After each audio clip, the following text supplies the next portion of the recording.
తాకట్లో ఉన్న మీ బంగారాన్ని విడిపించి ఆ రోజు ఆన్లైన్ రేటుకి కొంటాం. Sharma gold company. నమస్తే రమగారు. నమస్తే జయ.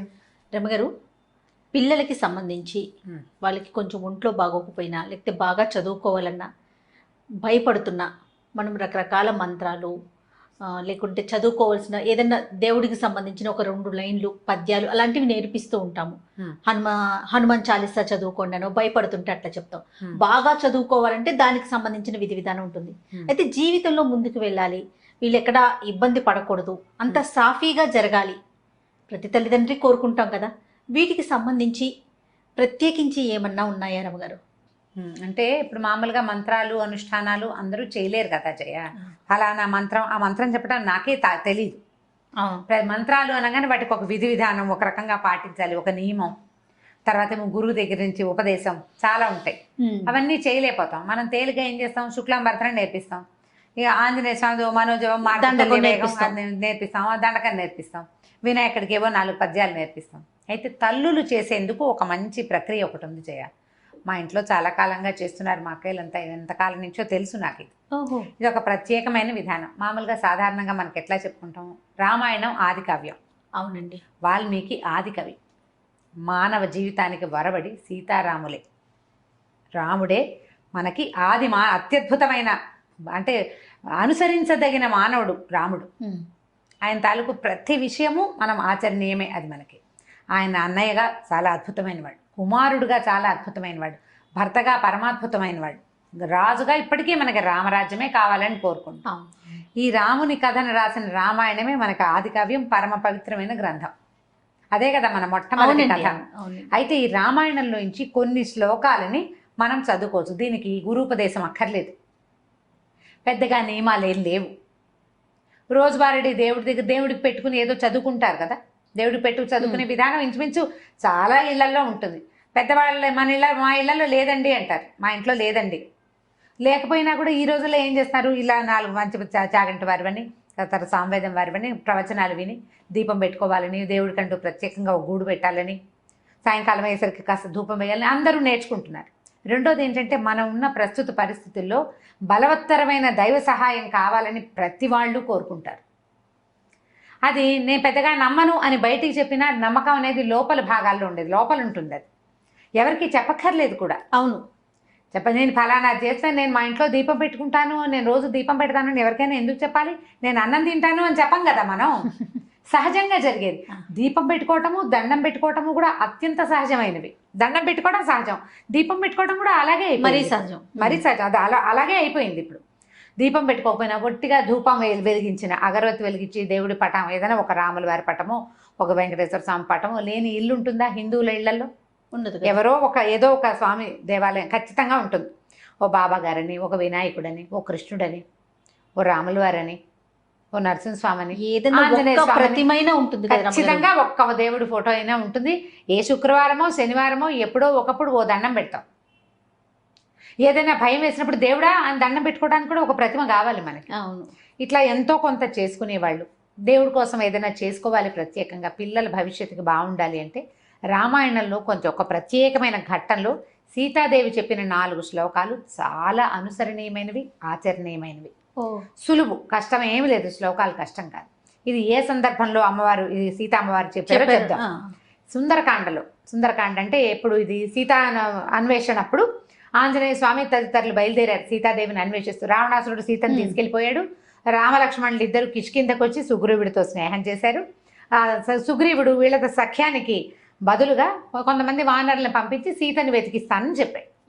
ఈ సీతాదేవిని వెతకడానికి బయలుదేరి 4 పక్కలకి భూమి 4 చెరగలా వెతుకుతూ ఒక సమూహం, ఆంజనేయ స్వామి, అంగదుడు, తర్వాత జాంబవంతుడు కలిసి ఉన్న సమూహం ఏమో సముద్ర తీరానికి వెళ్ళింది.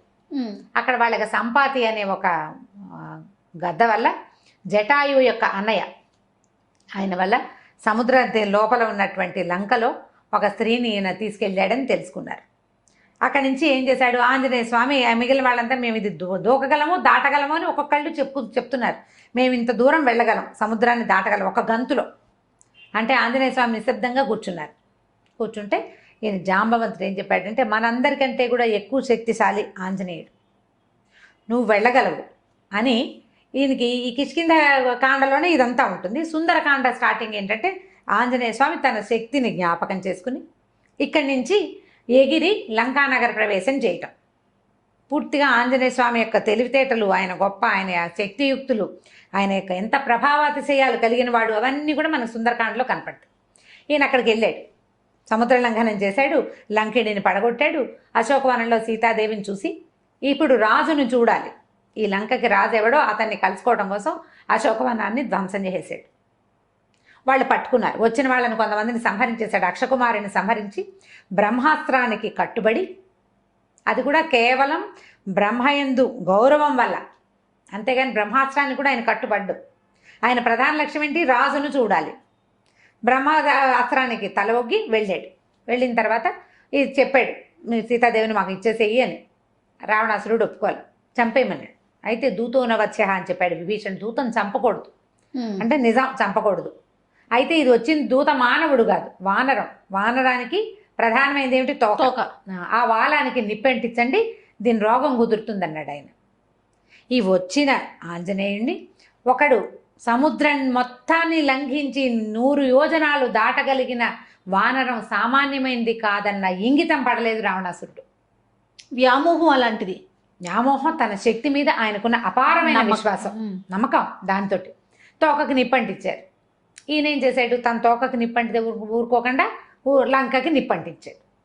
ఎప్పుడైతే ఈ వచ్చిన కోతికి, అశోకనవనాన్ని పాడు చేసిన కోతికి తోకకి నిప్పంటించారని తెలిసిందో సీతాదేవి వెంటనే అగ్నిదేవుణ్ణి ప్రార్థించింది. ఇది ఎక్కడుందంటే సుందరకాండలో 53వ సర్గలో ఉంది. 28, 29, 30, 31 4 శ్లోకాలు. ఈవిడ ప్రార్థించింది అగ్నిదేవుణ్ణి. ఇది పిల్లలకి ఎట్లా కనెక్ట్ చేస్తారు అంటారు ప్రశ్న. ఇప్పుడు ఆవిడ అగ్నిదేవుడిని ఏమని ప్రార్థించిందంటే, ఆంజనేయుడు పట్ల చల్లగా ఉండు అని. అగ్ని దాహకత్వమే అతని లక్షణం, కాల్చటం ఆయన గుణం. అవునండి. ఒక వానరము తోక, దాని నిండా వెంట్రుకలు ఉంటాయి. వీళ్ళేమో నూనెలో ముంచిన బట్టలను చుట్టారు. కాల్చకుండా ఉంటుందా? ఉండదు. అంత ప్రచండంగా కాల్చవలసిన అగ్నిని నా యొక్క పాతివ్రత్యం వల్ల, నేను ఎలాంటి దాన్నో, నా గొప్ప, నా భర్త, నేను, మా లక్షణాలు, నన్ను కాపాడడానికి వచ్చినవాడు, నన్ను కాపాడాలని కంకణం కట్టుకున్న సుగ్రీవుడున్నాడు, ఇదంతా నిజమైతే నువ్వు అతనికి చల్లగా ఉండాలి అని చెప్పింది. రాముడి గురించి చెప్తుంది. యద్యస్తి పతి శుశ్రూష యద్యస్తి చరితం తపః యది చాస్యేకపత్నీత్వం శీతో భవ హనుమత అని. సీత కాదు, సీత మెలికశ. యద్యస్తి పతి శుశ్రూష, నేను నా భర్తకి శుశ్రూష చేసి ఉంటే, యద్యస్తి చరితం తపః, నేను చేసిన తపస్సు ఏదైనా ఉంటే, యది చాస్ ఏకపత్నీత్వం, నా భర్త ఏకపత్ని వ్రతుడైతే, సీతోభవ హనుమత, ఆంజనేయుడికి చల్లగా ఉండు అని. ఎట్లాంటిది? రాముడి క్యారెక్టర్, సీతాదేవి క్యారెక్టర్. భగవంతుడు భగవతి, దేవుడు దేవి, వాళ్ళ యొక్క గొప్పతనమే ఇందులో ఉంది. ఆవిడ అడిగింది, ఇట్లా చెప్పిందనమాట.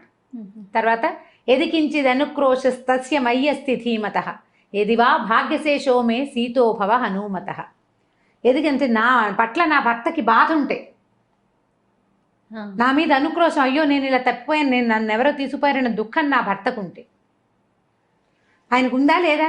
ఎంత బాధపడుతున్నాడు సీతాదేవి కోసం. వాడి మహా నరకం అనుభవించాడు రాముడు ఆమె లేకపోవటం వల్ల. ఎదివా భాగ్యశేషుడు, నా గనక కొంచెమైనా అదృష్టం ఉంటే ఇతనికి చల్లగా అవ్వాలి నువ్వు. బా, ఆవిడ అదృష్టం ఏమిటి? ఆంజనేయ స్వామి రావడం. ఏడాది సమయం ఇస్తే ఏడాది లోపలే ఆమెను వెతుకుతూ ఒకడు రావటం, ఆ వచ్చిన వాడు ఈమె ఇక్కడ ఉందని వెళ్ళి వెనక్కి వెళ్ళి చెప్పడం, వాళ్ళంతా వచ్చి ఈమెను రక్షించడం, సంవత్సర కాలంలోనే ఆవిడ అదృష్టమే అది. ఆవిడ ఏడాది టైం పెట్టింది. ఏడాది తర్వాత అయ్యుంటే ఈవిడేమయ్యేది? కథ మారిపోయేది కాదు పూర్తిగా. ఎది మాం వృత్త సంపన్నాం తత్సమాగమలాలసాం సవిజానాతి ధర్మాత్మ సీతోభవ హనుమత. ఇప్పుడు నేను ఎలా ఉన్నానంటే, భర్తని కలుసుకోవాలన్న ఇదే ఉంది నా మనసులో. అది ఉన్నట్లయితే, నాకు నా భర్తని ఎంత కోరుకుంటున్నానో నా భర్తకి తెలిసినట్లయితే, నువ్వు ఆంజనేయుడికి చల్లగా ఉండు, సీతోభవ హనుమత, ఆంజనేయుడికి చల్లబడు. ఇప్పుడు రాముల వారికి సీతాదేవి మీద ఎంత ప్రీతి, ఎంత ప్రగాఢమైన అనురాగం ఉన్నాయో సీతాదేవికి అంతే లెవెల్లో ఉంది.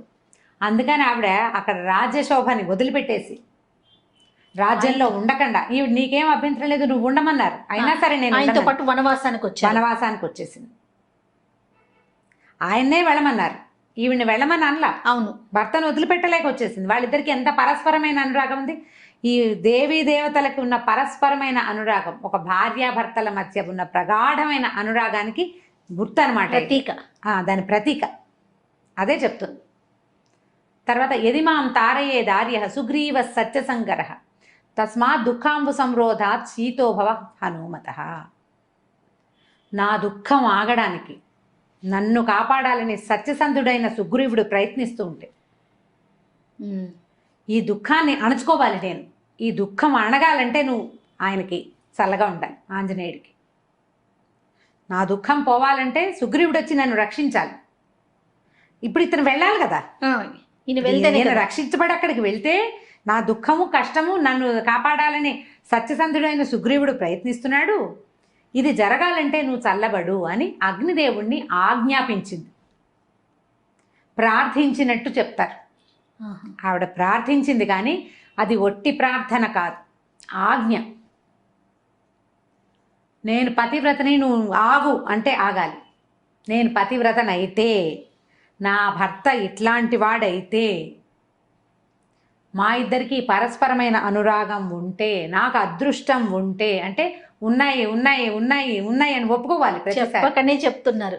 ఇవన్నీ ఉంటే నువ్వు చల్లగా ఉండాలి అని ఆమె అగ్నిదేవుణ్ణి ప్రార్థిస్తే తోకకి చుట్టబడినటువంటి అంత అగ్ని సమూహం ఉన్నా లంకంతా కాల్చేశాడు కానీ ఆయనకి ఏమీ కాలేదు, కసుగంద లేదు, చల్లగా ఉంది తోక. ఆయనకి మండుతున్న తోకని నీటిలో ముంచి చల్లార్చుకున్నారు కానీ బాధ ఏమీ లేదు, ఆయనకి చల్లగానే ఉంది.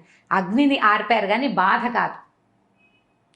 ఈ 4 శ్లోకాలని తల్లులు గనక చేసుకుంటే, ప్రత్యేకంగా కుమారులకని చెప్పబడింది కానీ సంతానం కోసం, అమ్మాయిలు కానీ అబ్బాయిలు కానీ పిల్లల భవిష్యత్తు పట్ల, వాళ్ళు ఎక్కడికైనా వెళ్తే అక్కడ ఏదైనా ప్రమాదాలు ఎదురవుతాయన్న భయం ఉన్నా, పిల్లల తాలూకు సెటిల్మెంట్ మీద మనకి భయాలు అవి ఉండి జాతకాల్లో ఇబ్బందులు ఉన్నాయని, లేకపోతే అవకాశాలు రావట్లేదని బాధలు అవి ఉన్నా కూడా ఇది అలవాటు చేసుకోవాలి. ఇన్నిసార్లు చదవాలన్న నియమం లేదు.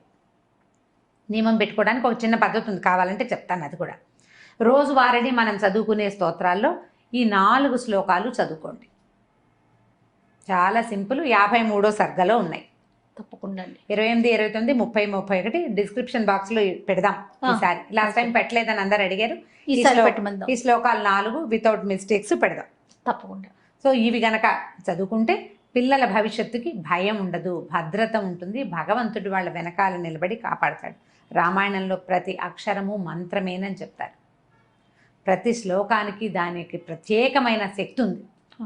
ఈ 4 శ్లోకాలకి ఉన్న శక్తి ఏంటంటే కాల్చవలసిన అగ్ని చల్లబడిపోవటం. అగ్ని చల్లబడిపోయిందంటే చూడండి, ఇప్పుడు సీతాదేవి ఆంజనేయ స్వామి కోసం కోరింది, ఒక తల్లి కుమారుడు కోసం కోరింది.